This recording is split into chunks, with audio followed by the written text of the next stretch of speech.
Time for some examples on optimization. First one talks about the sum of a number and twice another number. Well, first one I'm going to call x, the second number I'm going to call y. So my first equation, the sum of, so I'm going to be summing up something. The first number, which is x, and twice the second number. That's what I'm adding together, and that equals, it is, to row 2. We want to maximize the product of those two numbers. So we want to maximize x times y. That means that is my f of x.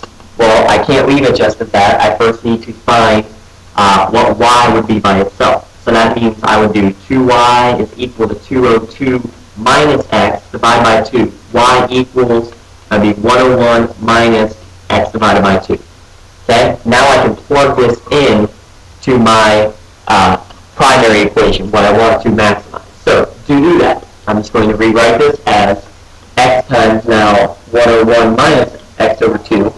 Simplify it. This will be 101x minus x squared over 2.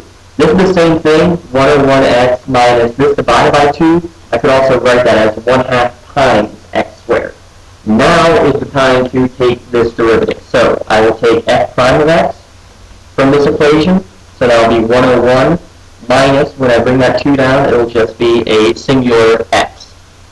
And now what I want to do here is I want to maximize it. So I want to set it equal to 0. So when I do that, I want to solve for x, and I simply get x is equal to 101. Now from there, I need to go back into the secondary equation and solve for y. So x plus 2y equals 202. We got to this point actually right here. Y was 101 minus x over 2. So 101 minus 101 over 2. I end up getting 50.5 as my answer for what y is. So those are the two numbers, 50.5 and 101. Number 2, talking about Penn Power here. This one I would like to see a picture drawn. So here's your river going right here, and you have fencing along 3 sides of the river rectangularly. So I'm going to call these two are both x, and I'm going to call this one y. Doesn't matter if you went the other way, either way works just fine.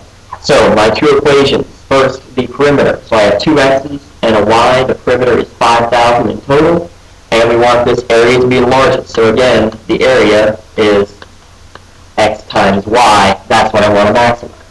Same thing as before. Let's get y by itself so I can make this function just in x. So y will equal 5,000 minus 2x. So when I do that, I can rewrite this equation now as x times 5,000 minus 2x, which is the same as 5,000x minus 2x squared. Now, time to take the derivative. So f prime of x will equal, when I take this derivative, it will be 5,000 minus 4x. I want to set it equal to 0 to maximize it. So 4x equals 5,000, which means x will equal 1250. From there, plug it back in to this equation right here to find your other value, your y value. So y will equal 5,000 minus 2 times 1250, which means that we'll get 2,500 feet for this one. And of course, this also should have been 1,250 feet. So those are your values right there. Okay, let's move on. Number 3, a track consists of a rectangular region with semicircles on each end. Again, help by drawing pictures. So it's like there's your football field, there's the track going around it. We want this track to be 400 meters long. First, let's look at how we want to make the dimensions. I'm going to say that these two are going to be called x, and this length here is y. So again, we want the area to be the largest. So we'll have f of x is equal to x times y, and that's what we'll maximize. If I have 2 semicircles, that's the same as 1 big circle. And the perimeter of a circle is equal to pi times its diameter. So the diameter here being y means I'm going to have pi times y plus my 2 x's. That is my perimeter, and it equals 400 meters long. So those are my 2 equations. Again, I want to get it so that I don't have y anymore. So let's rearrange this to get y by itself. I'm going to end up with y is equal to, what's it going to be equal to? 400 minus 2x, all of that divided by pi. If I wanted to, I could rewrite this as 400 over pi minus 2 over pi times x. Either way works just fine. This first way is actually probably a little bit easier to work with. This is what we'll have now. It'll be x times what we just found, 400 minus 2x all over pi. Bring that, excuse me, now we can try to bring it in, separate a little bit. I'll have 400 over pi times x, and this will be minus 2 over pi times x. Now is where I take my derivative. Now I'm in a good shape to do that, so f prime of x will equal 400 over pi, and this will, this term here should have been x squared, and then this term here will then be minus, it'll be 4 over pi times x.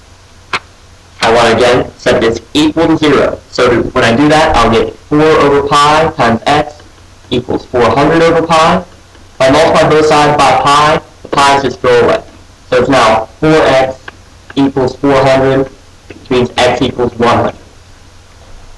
If I want to plug back in for y then up here, I'll do that right in here. So y will equal 400 minus 2 times 100, all divided by pi. So that means my answer here will be 200 divided by pi. It would again be meters in this case as my units for both answers there. I would leave it just as that, 200 over pi. You don't need an exact number. Last one, finding the area of a rectangle. The perimeter of this rectangle is 800 feet. Well, if I have that is my rectangle, 2x plus 2y equals 800. Maximum area, f of x, equals x times y.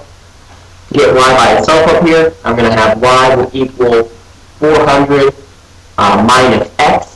So that's what I'll plug in and make it x times 400 minus x, which is the same as 400x minus x squared. Take the derivative. F prime of x will equal 400 minus 2x. Set it equal to 0 to get 2x equals 400, which means x is 200. And plug back in y equals 400 minus 2x. So 400 minus 2 times 200. Or not 2x, just 1x. I'm sorry. I'm looking at this equation right here. 400 minus 200, which is 200. And again, we were looking at feet here as our units for both of these problems.